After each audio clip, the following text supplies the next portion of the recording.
लॉकडाऊनमुळे संपूर्ण शेतकऱ्यांना याचा फटका बसत आहे। कांद्याला घेवालच नाही, त्यामुळे शेतकरी आता चिंतातूर झाला आहे। तेल्हाऱ्यातील विदर्भ न्यूज तालुका प्रतिनिधी गुरुदेव इसमोरे यांनी कांदा संबंधी संपूर्ण परिसरात जाऊन आढावा घेतला। त्याद्वारे त्यांना स्पष्ट झाले की थैमान सर्वत्र या कोरोनाचे सुरू आहे।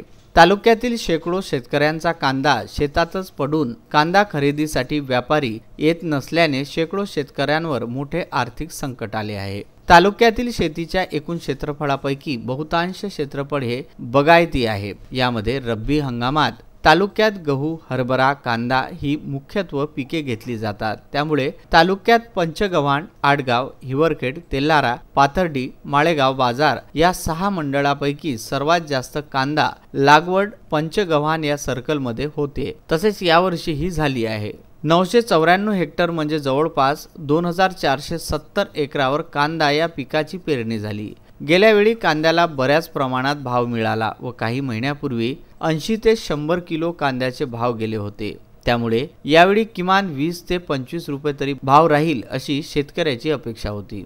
भारतभर लॉकडाऊनची घोषणा झाली, परिणामी शेतकऱ्यांचे आर्थिक कंबरडे मोडले। जवळपास 1200 ते 1300 शेतकरी कांदा उत्पादक आहे। या शेतकऱ्यांचा कांदा शेतात पडून असून मागणी अभावी व्यापारी शेतकऱ्यांचा कांदा घेण्यास तयार नाहीत। एवढेच काय, कितीही चांगला माल असला तरी साठवून ठेवण्यासाठी अनेक शेतकऱ्यांकडे पर्यायी व्यवस्था नाही। अशा विवंचनेत कांदा उत्पादक शेतकरी अडकला आहे। त्यामुळे या शेतकऱ्यांच्या मालाला शेतकरी शासनाने पर्याय उपलब्ध करून द्यावा किंवा या शेतकऱ्यांना आर्थिक मदत मिळवून द्यावी अशी मागणी जोर धरत आहे।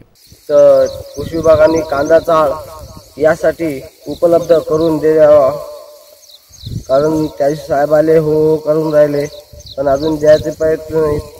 आणि याच्यावर कृषी विभागानं लक्ष द्यावे आणि कांद्याला भाव मिळावा ही विनंती। काऊन की व्यापारी येऊन नाही राहिला पाथर्डी गावात कोरोना खूप पसरणार आहे। अकोला जिल्ह्यातही खूप रुग्ण झालेले आहेत, त्याच्यामुळे कोणताच व्यापारी येत नाही आणि शेतकऱ्यांनी काय करावं याचा विचार पडलेला आहे। कारण भरपूर कांदा आहे आमच्याकडे, 2 एकर कांदा आहे। आता काढणी चालू आहे, अजून जवळ राहिली। आता कोरोनाचा हा किती दिवस चालते याचाही अंदाज नाही।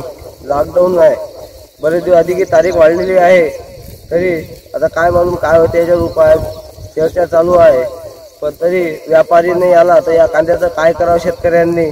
शेतकरी चिंतित आहे, एवढा मोठा कांदा पेरला आपण, पण काय करावं। खर्च जवळपास आला आम्हाला 70-80 हजार रुपये खर्चच आहे आणि हा कांदा एवढा मोठा काढून खर्च किती येईल याचा अंदाज नाही। अजूनही शेतात कांदा पडलेला आहे। विदर्भ न्यूज करिता तेल्हारा येथून गुरुदेव इसमोरे।